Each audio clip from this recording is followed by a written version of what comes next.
On June 16th, 2013, this is social lesson number 10, day 1, part 3.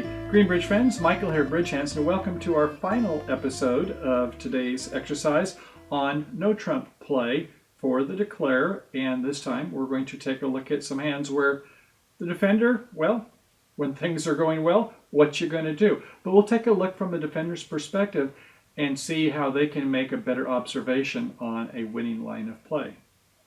Then we have another 3 hands. We'll take a look at various assortments, similar to we've seen before, with some different play strategies, some right, some wrong, so we can burn into our brains the fact that what the odds should be and what the best lines of play should be. So, okay, let's head for the table. Okay, on our first hand, South once again has the 5-3-3-2 with ace, king, queen 5 times, 9 doubleton and diamonds, king, queen, 10 spot in hearts, love it, and a queen 10 3 times in spades, we like that too. So 7, 8, 9 in clubs, one distribution is 10, ace, king, 10 3 times in hearts, up to 15, queen 10 3 times in spades, 17, opening one no trump, balanced hand. Over in the west hand, it's a 5-4-3-1. Ace of hearts, stiff singleton. King, ace spot 5 times in spades. The old jack 10, 9, 8, 4 times in clubs. And a jack, ace spot 3 times in diamonds, a pass. Over in north, it's a 5-4-2-2. 9 in the red suits.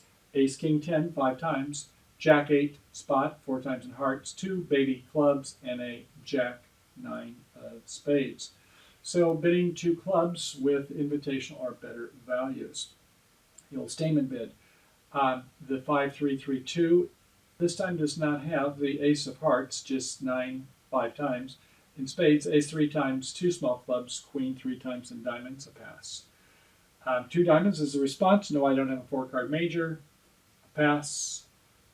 South 4, 5, 6, 7, 8. Some people would like to count that jack double 10 as a point.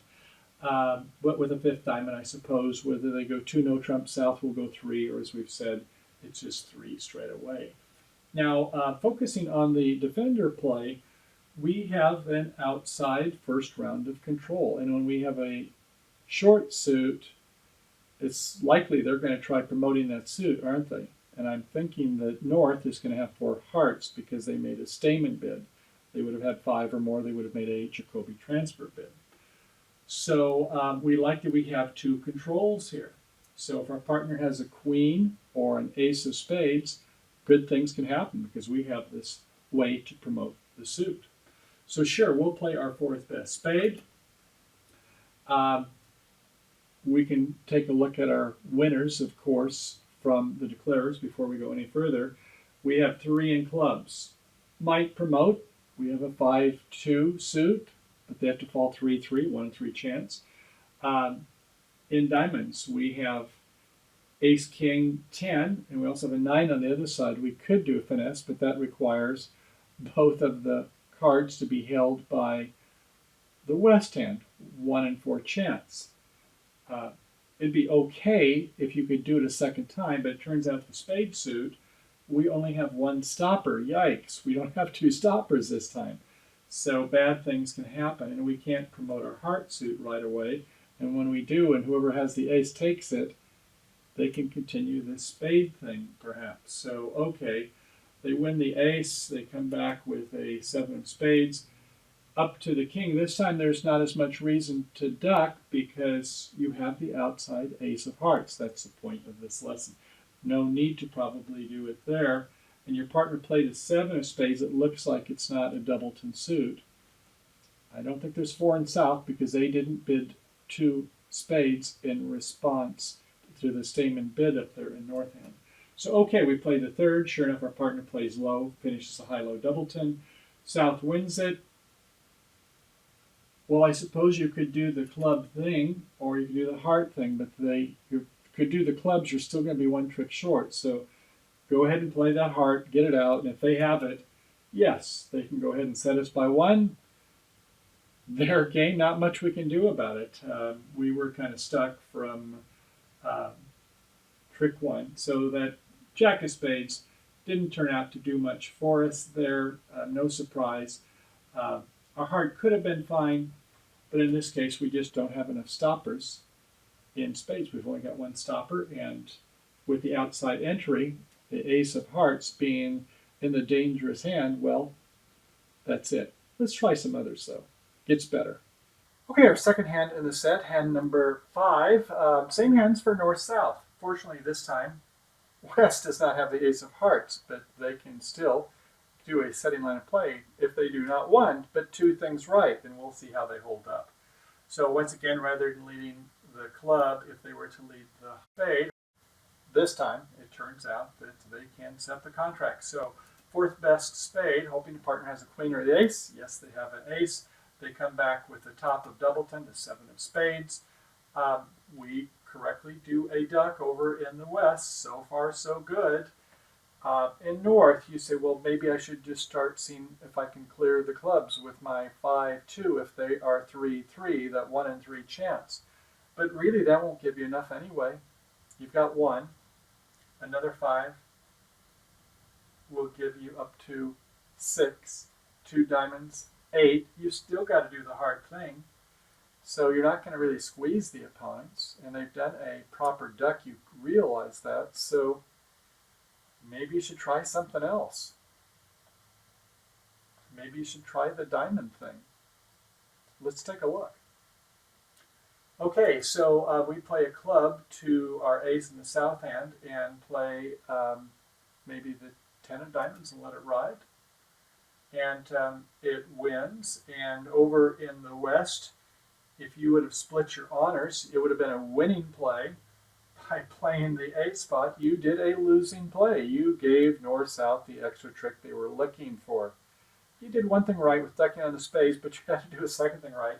And oftentimes you have to split your honors here, and you didn't do that. Sometimes you might get caught on a repeated finesse. Other times, no, like this, you gave an extra trick. I suppose you thought that south had the 9, didn't you? Well, guess where it was. It was held by over in the east hand. Oops.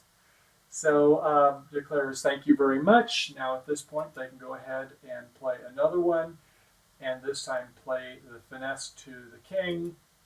The ace drops the queen, getting 5 diamond tricks, and after that we can come back and get our club tricks, and we can get that king of hearts drives out the ace, they get the spade, they get the club to get 9 tricks for north-south, but only 4 for east-west, not setting them, because when it got to that critical trick on trick number 4, split your honors. You've got them. Don't let them do a sneak through play with that 10 of diamonds and then get all 5 diamond tricks. Okay? Good lesson learned as declare. And a compliment, east or west, for go ahead and doing the ducking play the first time, but required doing 2 things perfectly. And that's where we learn from bridge. Okay, next hand. Okay, let's take a look at our 4th hand in the series. This is hand 5A, and same hands for north-south. West is once again happy to have this outside ace of hearts stiff with king 8 5 times in spades, and the jack 10 9 8 of clubs, and queen jack 3 times in diamonds. So hoping partner has a queen or an ace of spades. Play for a spade, 2 partners ace. Good. They come back with the top of doubleton, and we play our 10 from south. They win the king, and they play the 3rd spade, boldly knowing that partner should have tripleton. When it went with the ace and then played high, looks like it's from a low. Partner in the south doesn't have 4 spades, or they would have bid it in response to the Stamen bid, you recall. So, okay, the 3rd spade, and it looks like west, you're going to get your ace of hearts and 2 spades, because south, recall, you've got just 1 trick. Even if they happen to win all 5 tricks, that 1 in 3 chance where the opponents were 3-3 when you're holding 5-2. Still, that's only 6 tricks. 2 diamonds is 8 tricks. You have to do something hard, but the heart is going to be a loser. So how about trying something in the diamond suit? You do have the 9 and the 10. So let's try that. Maybe something happened. We saw where before there was a sleepy West, but maybe even when they're not sleepy, if they have both of them, that 1 in 4, 26% chance. Let's see. So we play a diamond. They split the honors. Good for them. But we win the king. Rinse, wash, repeat, and lather. And we come back with a club to our ace. And we play a 9 spot. Well, you want to win it with the queen. We take the ace and then get the 10 and a little. So it was a repeated finesse. We were lucky. It wasn't high odds, but we knew that with the outstanding ace of hearts, unless there was on this side and no entries back to the other, is that we were going to be going down. But with this strategy, we get our ace of diamonds. We can go ahead and play another diamond and then come back in the club. That's 7 tricks. We can take our 8th one or go ahead and do a heart. They'll get their 1 spade, yes. Ace of hearts, a spade, but we're going to go ahead and get the last 2 tricks to make our 9. So that was a lucky break in diamonds. Even though they went up with the diamond and split their honors, is we were able to do a repeated finesse because we had the 10 and the 9 with our ace-king accompanying on a 5-card suit. Okay, one more hand. In our last hand, it's truth or consequence. Same hands for north-south.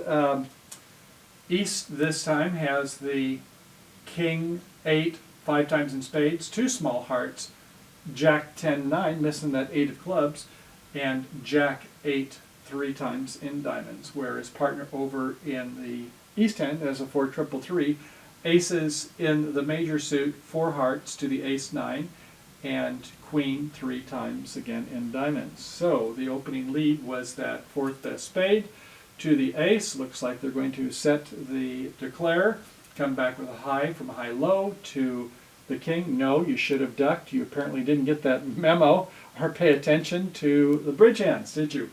Okay, you should have ducked that. Should have seen that 9 points in the dummy, 15 to 17, your partner is going to have an entry. When we played the 7 from high-low in spades, you could have set them. Well, okay. So you come back to the 3rd spade without the ace of hearts entry, doggone it, and south wins with the king. So south, okay, you're lucky. You've just got a trick there, and they don't apparently have the right line of play, but maybe you think the ace of hearts is held by the west hand. 50-50 odds, but this line of play, if it's a good opponent, you think, what was that all about? So what's the odds of a repeated diamond finesse? Well, it means both of the diamonds, the queen and jack, have to be held by Old Westy, and that's a 25-26% chance, 1 in 4. And how about the clubs? Well, if they're 3-3, you have 5 and 2. 7, they have 6. If they're 3-3, it's 1 in 3, 36% chance. A little better odds there, I suppose. But even if you did get that, you've got 1 trick, and 5 is 6. 2 diamonds is 8. You're going to worry about that 9th trick later? You should be doing the heart finesse. You're going to need it, aren't you? Unless you think the diamonds are going to work. You could have tried that strategy, couldn't you? At any rate, this south also makes an error by playing the clubs. You're still going to need some more magic after that. So don't do it where you have to multiply 2 unlikely things, a 3-3 as well as a both honors being offside. That's what, 36, multiply the odds times 26? It's slim and nil, isn't it? So okay, they play the ace, the king, the queen, they fall 3-3, they were lucky. Get the last 2, well, they're up to 6 tricks, the diamonds only provide 8, they still have to hope the ace of hearts is held by Eastie. And they play the king of hearts, it's a holdback, it won't matter. They play a diamond up to their king, the ace, they get their 9 tricks, and then finally they come in and get the last 2 red tricks. And so it's 4 tricks by East-West because, as you recall, had to do the holdback play After winning the ace, don't win that second. Count the points. Count, count, count. And after that happens, the lucky South, they go ahead and they play the clubs. There was no reason to, because you're still going to be a trick short. I suppose you could have done the diamond finesse. And when they win over in the East hand, they have no way to get back because they've severed the communications. Okay, let's go ahead and wrap it up. Well, bridge friends, congratulations. That completes our lesson on social lesson number 10. Day 1, we're going to have more of these we're going to go into on both no trump as well as on suit contracts, where we get the opportunity to do some roughing. But today we mostly focus on promotion of a suit. It could have been a 4-4 split, a 5-3 split. Sometimes we had a 5-2 split. And if we have plenty of stoppers, yes, we can go ahead with entries to promote the suit in the other hand. Typically it's the dummy hand where we're promoting a 5-card suit, and we do need entries because there's not as many points in the dummy hand. But sometimes we have played a lot of our quick tricks, the winners, the aces and kings, those controls, in the declare hand, and we go ahead and we can cash out in that hand. Odds are a funny thing because there are 13-card suits, so it's more likely that it's going to be where the opponents are 4-3s. So there's that, but then there's when we have a 8-card suit and they're most likely 3-2. 2/3 of the time that's the split. Not likely it's going to be the 4-1, 28%, 1 and 4. So the odds are important, they're helpful. The finesse is going to win half of the time. Sometimes we don't want to take that finesse chance and another chance because our odds are multiplicative. So when it gets to be where we have to take one chance and another chance to make a contract, be careful. Unless it's in the same suit, then you get a chance for repeated finesse. So when you're missing a queen and a jack, they both have 3, then it's only 1 in 4 chances that they'll both be held, because they figure just take them out, take a couple cards, 4 or 6, and deal them out, and you'll see most of the time they're split. 1/4 of the time they'll be offside, and 1/4 of the time they'll be onside. And when they are, if you're that player, split those honors, right? We saw that also. So sometimes in bridge, it's better to be lucky than it is good, but if you can, be both. So use the luck when you have it. Sometimes you need to go for that 3-3 split, that 1 in 3 times. But if you can play smartly, get your tricks when you need them, or to catch the opponents where they haven't made their play. We saw the defenders when sometimes they would have done a ducking play and then went ahead and promote their suit, and they failed to do so because they weren't thinking ahead. They weren't looking at the dummy and thinking how many points their partner had. So there's a lot to learn in this bridge game. That's what makes it so fun. I hope you enjoyed the show. Thanks for coming and your support of Bridge Hands. And we look forward to seeing you again on episode number 11. So until then, have a great day playing bridge. Bye for now.